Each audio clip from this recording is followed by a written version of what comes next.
little bit loose. Yeah, it happens. The two pieces of the horn are a little different. Let's start from the beginning.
Happy Friday. Friday night here on the tube. This is a little bit new for me still. I usually stream my practice sessions on Twitch, but I figured I might as well do some of each since I have a lot of followers here, mostly from bowling. But yeah, I'm still getting ready to. I'm preparing and working on music to record on my new album that's coming up. If you haven't heard my first album, it's called Urbie4, and it's available on Bandcamp. And if you want to go and check that out, you might like it. We'll see. But I'm not wasting any time. I'm working on another album that's going to be more of the same type of material, namely sort of earworms that rattle around in my head all day. So the point of the album is to get an idea of what it's like to be me, just walking through my daily life, hearing the music that goes in around in my head, and I can finally turn it into sound thanks to looping and the electronic gear that I have. So it's a lot of fun, and I have a whole album's worth of new material that I'm kind of getting fleshed out and ready to go. And I've actually had a couple sessions at the studio working on some loops, and I'm going to be doing more of that. So these things take time, and I expect it'll take several months to get another album produced. So I'm hoping to do it sometime in 2025. In the meantime, my daily practice is not really that interesting, but it's just kind of trombone stuff to five. Yeah, we got a few followers. I don't know. People tune in to watch me practice trombone, so go figure.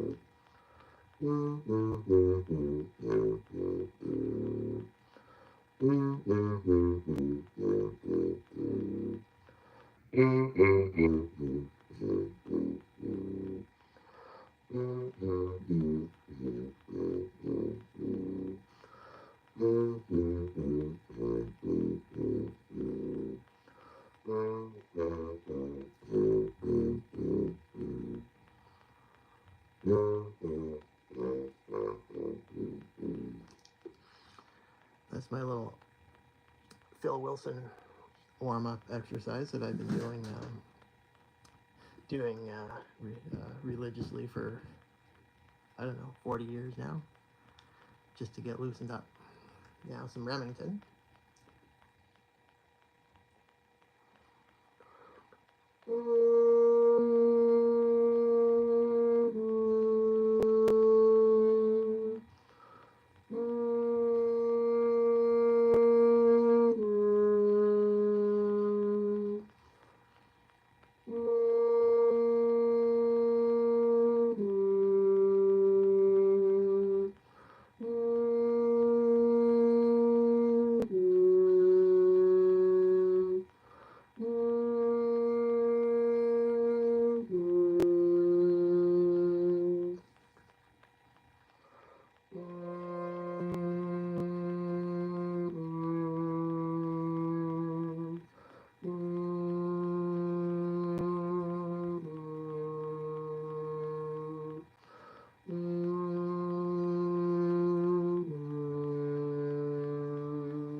That's a little exercise from this book called Advanced Flexibility Studies by Greg Waits that I've been working out of on and off for 10 or 12 years now.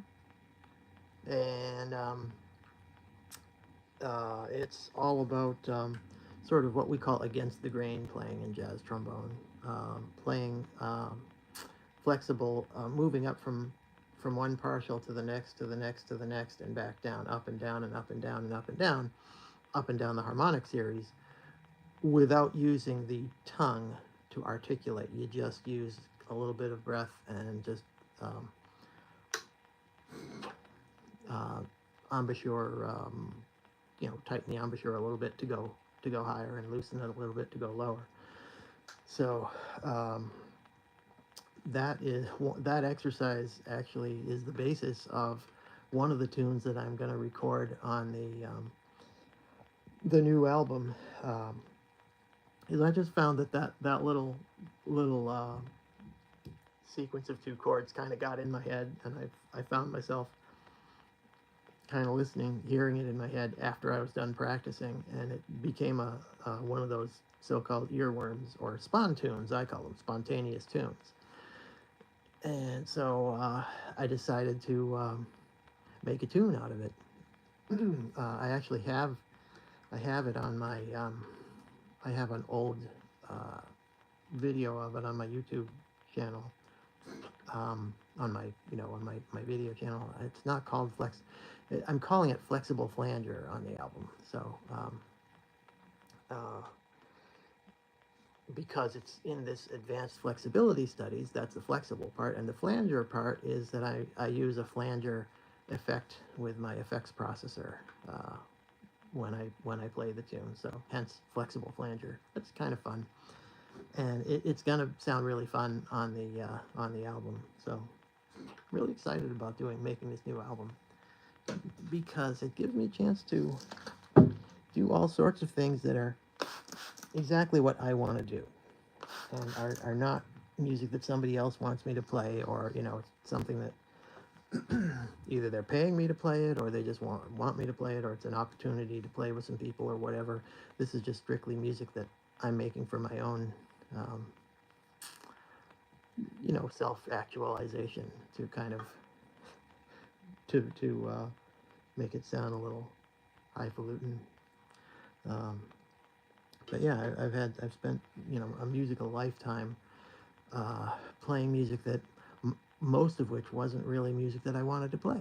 It was either music that that I was in an orchestra, and the orchestra was playing a certain program, or a wind ensemble, or whatever, or a jazz group, or whatever it was, and I've always ended up playing music that, for the most part, it wasn't really what I wanted to be doing. So at this point in life, it's time to do my own stuff, and that's what I'm doing. That's what I did on Urb's Eye View, and I hope you will go check it out.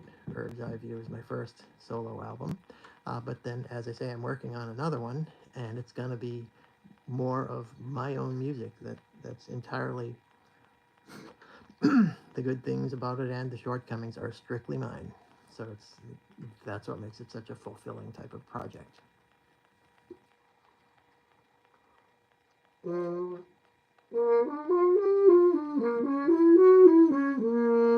That's a B flat 6 chord, B flat major 6,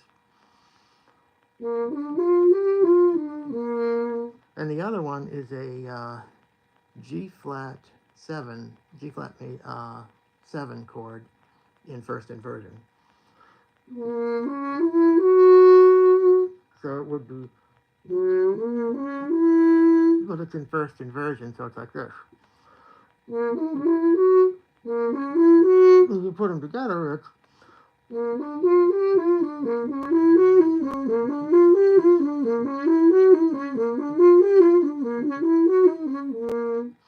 so you do that, I do that, and then add a bass line behind it, and some maybe beatbox percussion and some horn lines that sort of reinforce the harmony, and it becomes kind of a very jazzy tune. So I do that on my loop station. I have a Boss RC505 loop station, Roland Boss. Actually, I have two of them. On Herb's Eye View, I did the whole thing with one RC505. But I decided I wanted to have some more flexibility about how many tracks I could put on the recorder, and so I decided to add a second RC505 and use them tied together with a MIDI cable so that they work in sync with each other. So that just gives me, instead of two output channels on just with the one RC, I now have four. So that gives me a lot more flexibility in terms of how I can mix things, and it just means I don't have to do so much knob tweaking and slider pulling and pushing while I'm playing. So anyway, that's what I'm doing, and the next project is underway. So anyway, that's about all I have for tonight, but thanks for dropping by. It's always nice to get out there and get the word out. Thanks for stopping by to here in my practice room, and we will catch you again soon. Happy weekend.